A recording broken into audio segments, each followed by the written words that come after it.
39세 미만 청년 창업자가 가장 많이 지원하는 프로그램인 청년 창업 사관학교에 대해서 실제 케이스 스터디를 가지고 살펴볼 수 있도록 하겠습니다. 결론부터 말씀드리면 심사위원들이 가장 많이 검토하는 부분은 아이템의 차별화도 있겠지만 무엇보다 사업적 성과가 있는 아이템인지를 적극적으로 살펴보고요. 그 다음으로는 본 사업에 선정된 이후에 목표 성과가 전년도 대비 2배 이상의 매출 실적을 만들어낼 수 있는지, 그리고 투자 유치를 달성할 수 있는지에 대한 논리적 근거와 실행력을 꼼꼼하게 살펴보게 됩니다. 자, 보시다시피 일반 현황을 보면 아이템은 개인 건강 데이터 기반으로 AI를 활용한 맞춤형 식단과 영양제를 제공해주는 서비스입니다. 일단 타이틀을 보면은 이렇게 개인 건강 데이터 기반 AI를 활용한 주제들은 굉장히 많이 나오고 있고요. 다만 여기서 보시다시피 AI를 활용하기 때문에 일단 기본적인 주제보다는 기술 아이템을 사용하고 있구나라는 것을 제목에서 확인할 수가 있고요.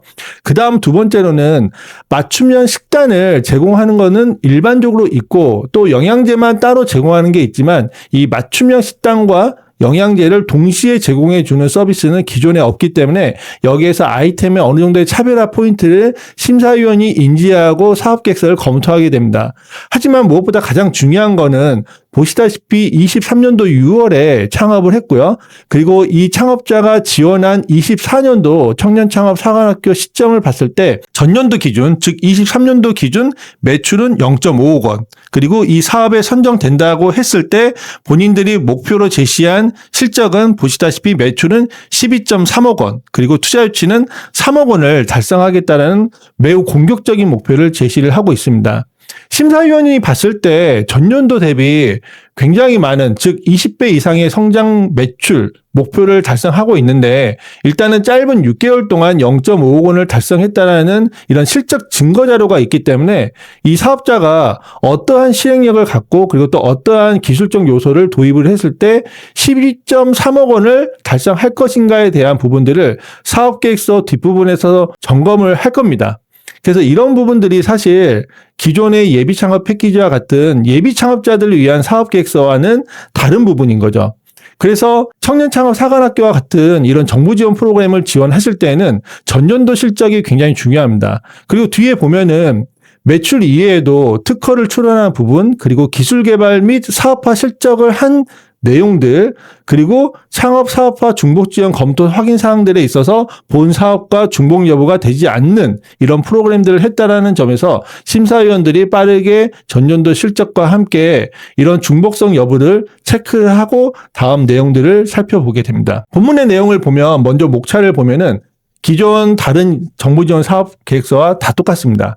문제인식, 실현 가능성, 성장 전략, 팀 구성 다 똑같은데요. 세부 내용도 보면 결이 거의 다 동일합니다. 세부 목차의 주요 항목들이 주제들은 다 다를 수 있습니다. 하지만 여기서 여러분들이 어필하셔야 되는 부분은 결국에는 우리가 해결하고자 하는 문제의 인식이 올바르게 정의되어 있고 그 증거가 있느냐, 그리고 이거를 우리가 충분히 실현 가능하냐, 그리고 성장 전략에 있어서는 여러분들이 이 계획들을 하기 위해서 어떠한 자금 소요 및 조달 계획을 갖고 있고, 그리고 초기 시장 진입 전략과 성과 창출 전략이 논리적으로 타당하게 설정되어 있는지, 그리고 팀 구성 여부에 각각의 대표자와 팀원들의 실행력이 충분히 뒷받침을 해주는지, 이런 포인트들을 살펴보게 되는 거죠. 자, 그러면 먼저 문제인식 부분 살펴보도록 하겠습니다. 자, 문제인식을 보면은 창업 배경과 그리고 문제점 인식, 이 두 가지를 먼저 시작점으로 해서 문제인식에 대한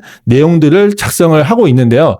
여기 보시다시피 제일 중요한 이 창업 배경을 보면은 이 창업자가 본인이 3년 동안 헬스장 운영 겸 트레이너 활동을 하면서 수많은 회원들의 PT를 진행하면서 그리고 본인 회원들을 대상으로 식단 관리와 배송 서비스를 했다라는 실적들이 있습니다. 그래서 이런 경험들이 있다 보니까 본인이 포커스하고 있는 식단 관리의 실패율에 집중을 하고 있는데요. 이 실패율이 높은 이유가 이렇게 비개인적인 식단을 해오고 있다라는 부분을 본인의 창업 경험과 그리고 기존의 여러 가지 경험들을 통해서 도출했다라는 점을 강조하고 있습니다. 자, 이런 부분들이 심사위원들이 봤을 때 충분히 기회 요인을 발견했다라는 이런 논리적 흐름에 있어서는 충분히 잘 접근을 하고 있고요. 보시다시피 본인이 했던 과거 경험들을 이렇게 이미지 중심으로 제시하고 있는 것도 매우 좋습니다. 그래서 여러분들이 사업계획서를 작성할 때 제가 가장 많이 발견하는 사업계획서의 공통점 중에 하나는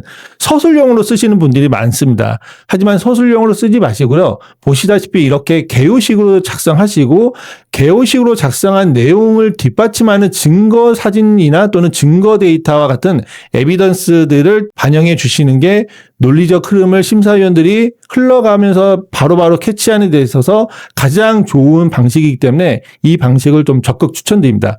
자, 다음으로 본인이 발견한 기회에서 문제점에 대한, 즉 문제 정의를 제시를 하고 있는데요.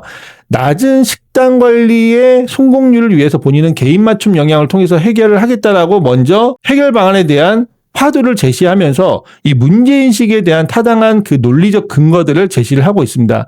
여기서 이제 가장 좋은 거는 낮은 식단 관리 성공률의 원인이 무엇이냐에 대한 근본 원인을 제시해 주고 있는데요. 결국에는 본인이 주장하는 거는 개인 맞춤 영양이 잘 되고 있지 않기 때문이라고 주장을 하고 있는데 이게 본인만의 주장이 아니라 이런 객관적 데이터가 있다라는 것들을 이렇게 뒷단에서 에비던스들을 제시를 하고 있는 거죠. 그래서 심사위원들이 근본 원인에 대한 창업자의 주장을 뒷받침하는 실질적 증거가 있느냐 이런 부분들을 확인을 하기 때문에 이런 근본 원인 또는 문제 정의에 대한 에비던스들을 여러분들이 제시를 해 주시는 게 매우 중요하다고 볼 수 있습니다. 그 다음으로는 제품과 서비스의 목적과 필요성인데, 즉 이 창업자가 본인이 해결하고자 하는 이 문제 정의가 정말 필요하냐, 해결 필요성이 있느냐라는 부분에서 일단 내가 타겟팅하는 고객이 누구인지, 그 고객의 현재 상황, 즉 에지이즈, 문제점, 이분에 대한 문제 상황들을 굉장히 잘 제시를 해주고 있고, 그래서 이들에게 본인이 어떤 방식으로 지향을 해줄 것인지에 대한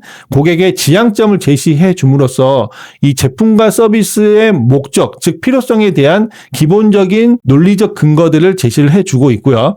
그 다음에 개인 맞춤 영양이라는 영역에 있어서 본인은 이렇게 식품 구독 서비스로 실현 가능하다라고 했는데 왜 식품 구독 서비스로 실현 가능한지에 대해서 다음과 같이 논리적 근거들을 제시를 하고 있습니다. 보시다시피 이미 식품 구독 서비스는 우리나라 국민의 57.2%가 사용하고 있다. 즉 이거는 상당히 높은 이용률인 거죠.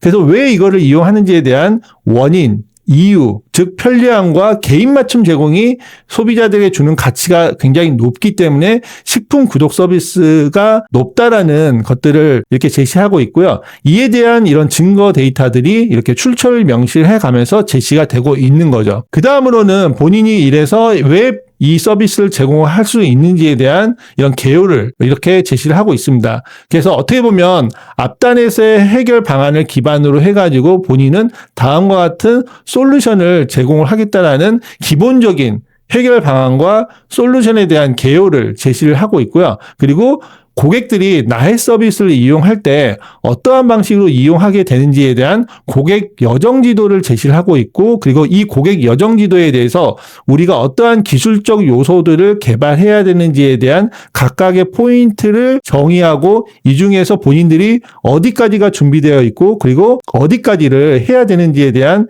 이런 목표들을 제시한 부분들이 굉장히 잘 되어 있습니다. 그래서 문제인식 부분에서 제가 간단하게 랩업을 먼저 해드리면 무엇보다 가장 중요한 특이점은 앞서 작성됐던 케이스에서 우리가 볼 수 있는 것은 창업자의 다양한 창업 경험을 통해서 기회를 발견했다라는 타당성이 잘 제시됐다라는 부분들, 그리고 두 번째는 문제 정의에 대한 근본 원인을 분석하기 위해서 노력했다라는 점, 그리고 목표 고객에 대한 정의가 잘 돼 있다는 점, 그리고 식품 구독 서비스로 이 솔루션을 제시하고 있는데 이 기능이 작성할 수밖에 없는 이 트렌드에 대한 제시를 해줌으로써 이게 충분히 가능하다. 그리고 본인의 솔루션이 고객 여정 지도를 통해서 어디까지가 가능하고, 그리고 이 프로그램을 통해서 어디까지가 또 우리가 추가적으로 개발해야 되는지에 대한 범위를 제시한 부분들이 이 문제인식에서 이 창업자가 작성한 내용들의 주요 특이점이라고 볼 수 있겠습니다. 그리고 예창패에 제가 영상들을 올려놓은 게 있는데 예창패와의 비교 포인트, 즉 제가